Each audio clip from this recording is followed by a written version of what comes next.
കഴിഞ്ഞ ദിവസമായിരുന്നു ദിലീപ് കേസിന്റെ വിധി വന്നത്. ഇനി 12-ാം തീയതി ആകുമ്പോഴേക്കും അതിന്റെ പ്രതികൾക്ക് എന്താണ് ശിക്ഷാവിധി എന്നുള്ളതെല്ലാം നമുക്ക് അറിയാൻ കഴിയും.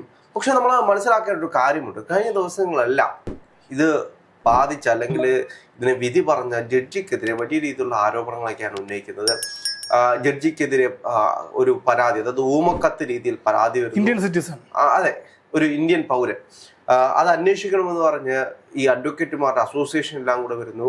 യഥാർത്ഥത്തിൽ എന്താണ് സംഭവിക്കുന്നത് ദിലീപ് കേസിൽ? അല്ല, അത് കൃത്യമായി പറഞ്ഞാൽ കഴിഞ്ഞ കുറച്ച് ദിവസങ്ങളായി ഈ ദിലീപ് കേസ് വന്നതിന് ശേഷം ജഡ്ജിയായിരുന്ന ഹണി എം വർഗീസിനെതിരെ അതിരൂക്ഷമായിട്ടുള്ള സൈബർ ലിഞ്ചിങ് ആണ് നടന്നുകൊണ്ടിരിക്കുന്നത്. അതിൻ്റെ ഭാഗമായി അതായത് അവർ പൊതുബോധത്തിന്, അതായത് എല്ലാവരും പറയുന്നൊരു കാര്യമുണ്ട്, കേസിൻ്റെ നിർണായകമായ അവസ്ഥ എന്താണ്?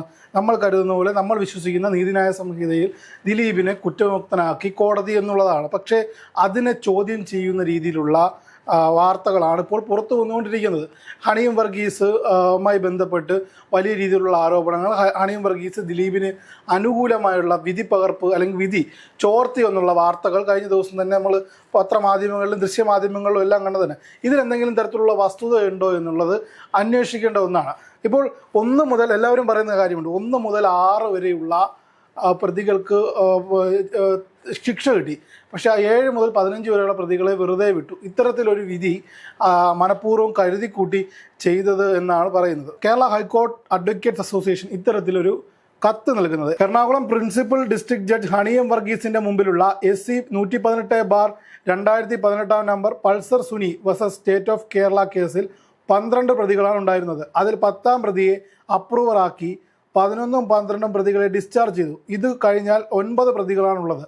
എന്നാൽ 2018 തുടങ്ങി 2025 ഡിസംബർ 8 വിധി പറയുന്ന ഈ കേസിൽ 7-ാം പ്രതി ചാർലി തോമസ്, 8-ാം പ്രതി ഗോപാലകൃഷ്ണൻ ഏലിയാസ് ദിലീപ്, 9-ാം പ്രതി സനൽകുമാർ ഐലിയാസ് മേസ്തിരി സനൽ എന്നിവരെ ഒഴിവാക്കി 6 പ്രതികൾക്കെതിരെയാണ് ശിക്ഷ വിധിക്കാൻ പോകുന്നത്. തൻ്റെ സ്വന്തം അടുപ്പക്കാരി ശ്രീമതി ഷേർലിയെ കൊണ്ട് ജഡ്ജ്മെൻറ്റ് തയ്യാറാക്കി സഖാവ് ഹണി എം വർഗീസ് 8-ാം പ്രതിയുടെ സന്തത സഹചാരിയായ ഹോട്ടൽ ബിസിനസ്സുകാരനായ ശരത്തിനെ കാണിച്ച് കച്ചവടം ഉറപ്പിച്ചാണ് ഈ ഉത്തരവ് 8/12/2025 പറയുവാൻ പോകുന്നത്. എറണാകുളം പ്രിൻസിപ്പൽ ഡിസ്ട്രിക്ട് ജഡ്ജ് എന്ന നിലയിൽ ഒരുപാട് വിക്രിയകൾ കാണിച്ച ശ്രീമതി ഹണി എം വർഗീസിനെ കേരള ഹൈക്കോടതിയിലെ മുതിർന്ന ജഡ്ജിമാരായ ജസ്റ്റിസ് മുഹമ്മദ് മുസ്താഖ്, ജസ്റ്റിസ് ജയശങ്കരൻ നമ്പ്യാർ, എറണാകുളം ജില്ലയുടെ ചുമതലയുള്ള ജസ്റ്റിസ് രാജ വിജയരാഘവൻ എന്നിവരുടെ അനുഗ്രഹം എല്ലാ കാര്യത്തിലുമുണ്ട്.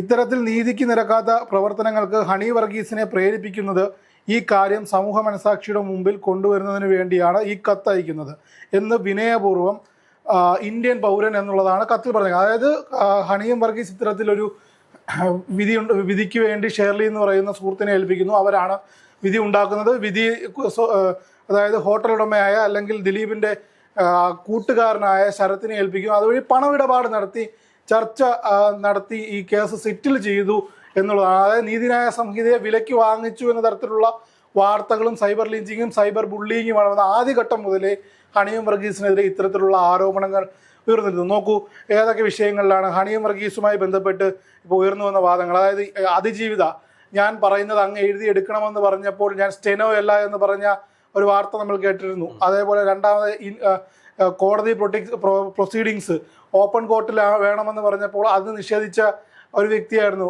പിന്നെ അതേപോലെ എന്താണ് മെമ്മറി കാർഡിൻ്റെ ഹാഷ് വാല്യൂ മാറിയുമായി ബന്ധപ്പെട്ട് ഇത് അന്വേഷണ ഉദ്യോഗസ്ഥരെ അറിയിക്കാതെ മറച്ചു വെച്ചിരുന്ന ഒരു സാഹചര്യമുണ്ട്. അങ്ങനെ കുറേ അധികം ആരോപണ ശരങ്ങളിൽ നിൽക്കുന്ന ഒരു വ്യക്തിയായിരുന്നു ഹണി എം വർഗീസ്. പക്ഷേ നമ്മുടെ ഇന്ത്യയെ സംബന്ധിച്ച്, നമ്മുടെ കേരളത്തെ സംബന്ധിച്ച് ഇന്ത്യൻ നീതിന്യായ സംഹിതയുടെ അവസാന വാക്ക് എന്ന് പറയുന്നത് കോടതിയാണ്. ഇപ്പോൾ നേരത്തെ രാഹുൽ സൂചിപ്പിച്ചതുപോലെ ഡിസംബർ 12-ാം തീയതി ഇത് സംബന്ധിച്ച് വിധി എന്താണ്? ഈ 15 പ്രതികൾക്കകത്ത് 1 തൊട്ട് ആദ്യം 6 പേർക്കുള്ളത് എന്ത് തരത്തിലുള്ള തടവാണ്? നേരത്തെ 20 വർഷം തടവാണെങ്കിൽ പൾസർ സുനി 8 വർഷത്തോളം തടവ് അനുഭവിച്ചിരുന്നു. ഇനി 12 വർഷം അനുഭവിച്ചാൽ മതി. അങ്ങനെയുള്ള പല കാര്യങ്ങളും ഇതിനകത്ത് ഉൾപ്പെടുന്നുണ്ട്.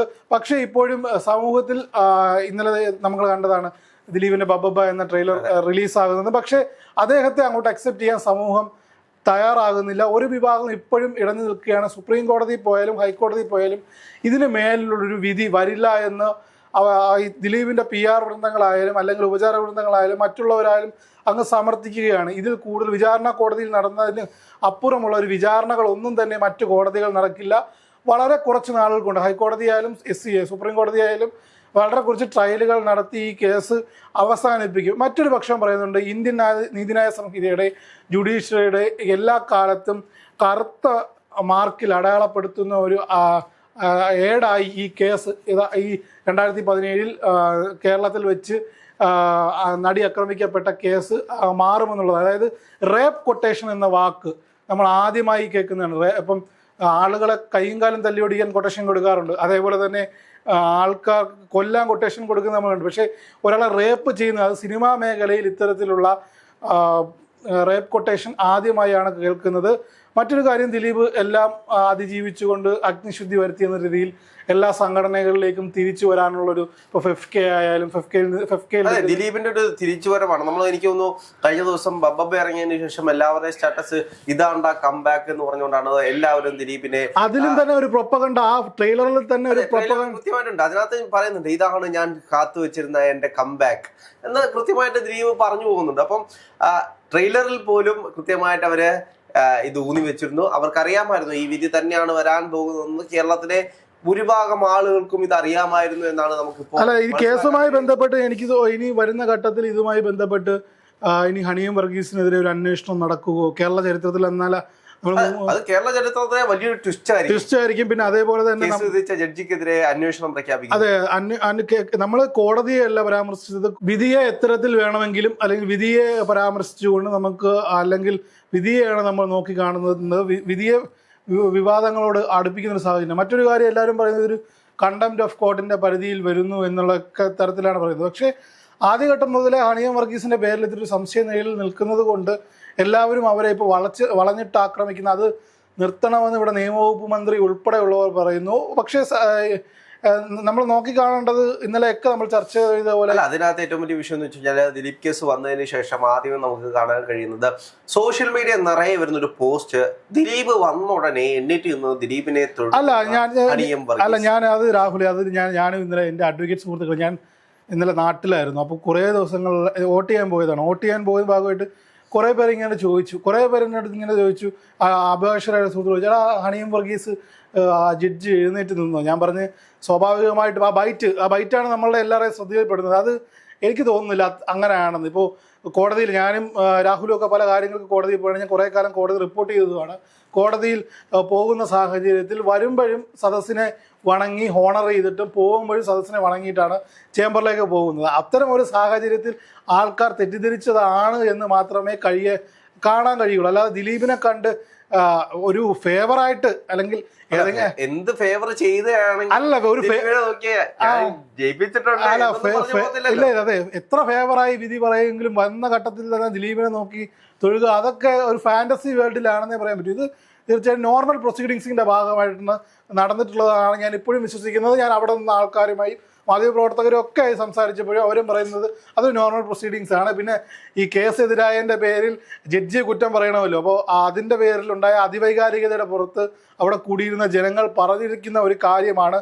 ഇപ്പോൾ എന്തായാലും 12-ാം തീയതി വന്നതിന് ശേഷം ഇത് അഡ്വക്കേറ്റ് TB മിനി ഉൾപ്പെടെയുള്ളവർ, അല്ലെങ്കിൽ അന്വേഷണ ഉദ്യോഗസ്ഥ സന്ധ്യ ഉൾപ്പെടെയുള്ളവർ പറയുന്നത് അപ്പീൽ പോകും, ഇനി ഉപരികോടതികളിലേക്ക് പോയി നീതി കിട്ടുന്നത് വരെയുള്ള പോരാട്ടം നടത്തുന്നു.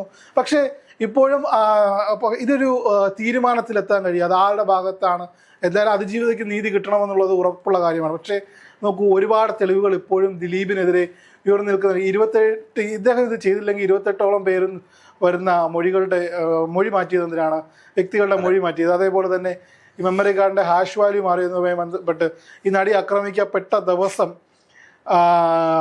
ആ വാഹനത്തിന് പുറകെ നിർണായകമായ വിവരമാണ്. ഇദ്ദേഹത്തിൻ്റെ മാനേജറായിരുന്ന അല്ലെങ്കിൽ ഡ്രൈവറായിരുന്ന അപ്പുണ്ണി ആയിരുന്നു എന്നുള്ള കാര്യം ഇപ്പം പുറത്തു വരുന്നുണ്ട്. ആ വണ്ടിയിൽ ദിലീപ് ആയിരുന്നോ എന്നുള്ള ചോദ്യങ്ങൾ ഇപ്പോൾ ഉയരുന്നുണ്ട്. അപ്പോൾ അങ്ങനെയുള്ള കുറേ അധികം കാര്യങ്ങൾ. പിന്നെ നേരത്തെ ഇതിനു മുമ്പ് കേസിൻ്റെ വിധി വരുന്നതിന് മുമ്പേ ഇതെല്ലാം പ്ലാൻഡ് ആണെന്ന് ഒരു ഘട്ടത്തിൽ ജനങ്ങൾ ചിന്തിച്ചു. 8-ാം തീയതി വിധി വരുന്നു, 8-ാം തീയതി അവരിപ്പോൾ മാറ്റിയതാണെന്ന് തോന്നുന്നു. ബബബയുടെ ട്രെയിലറുമായിട്ട് ബന്ധപ്പെട്ട് ബബബയുടെ ട്രെയിലർ 8-ാം തീയതി വരുന്നു. അപ്പം രാമലീലയുടെ പോലൊരു കംബാക്ക്, ഇതൊക്കെയാണ് ഉദ്ദേശിച്ചിരുന്നത് എന്നാണ് പൊതുജനങ്ങൾ പറയുന്നത്. പണത്തിന് പരുന്തും പറക്കില്ല, ഗോപാലകൃഷ്ണൻ ഏലിയാസ് ദിലീപ് ഇന്ത്യൻ നീതിന്യായ സംഹിതയെ വിലയ്ക്ക് വാങ്ങാൻ കഴിയുന്നത്ര പവർഫുൾ ആണോ എന്നുള്ള ചോദ്യങ്ങളുണ്ട്. ഒരു കാലഘട്ടത്തിൽ അദ്ദേഹം മലയാള സിനിമയിൽ കിരീടം വയ്ക്കാത്ത രാജാവായിരുന്നു. ഇവിടുത്തെ ബിഗ് എമ്മിന് 2 പേരെയും കാലും അല്ല ഇന്നലെ തൊട്ട് സോഷ്യൽ മീഡിയയിൽ നിറഞ്ഞിരിക്കുന്ന ഇന്താട്ടപ്പോതുമാ ഇന്താട്ടം പോടുമാ അതെ അതെ നിലനിൽക്കുന്നത്. അറിയാൻ കഴിയുന്നത് 12-ാം തീയതി വിധി എന്നതിന് ശേഷം 13-ാം തീയതിയോ 14-ാം തീയതിയോ അടുപ്പിച്ച് ദിലീപിന്റെ ഒരു പ്രസ് മീറ്റ് വരാനുണ്ട്. അത് കഴിഞ്ഞതിന് ശേഷം ദിലീപ് ഈ തനിക്കെതിരെ ഗൂഢാലോചന നടന്നു എന്ന് പറയുന്ന വ്യക്തികൾക്കെതിരെ നിയമ നടപടിയുമായി മുന്നോട്ട് പോകുമെന്നാണ് ഈ ഘട്ടത്തിൽ അറിയാൻ കഴിയുന്നത്.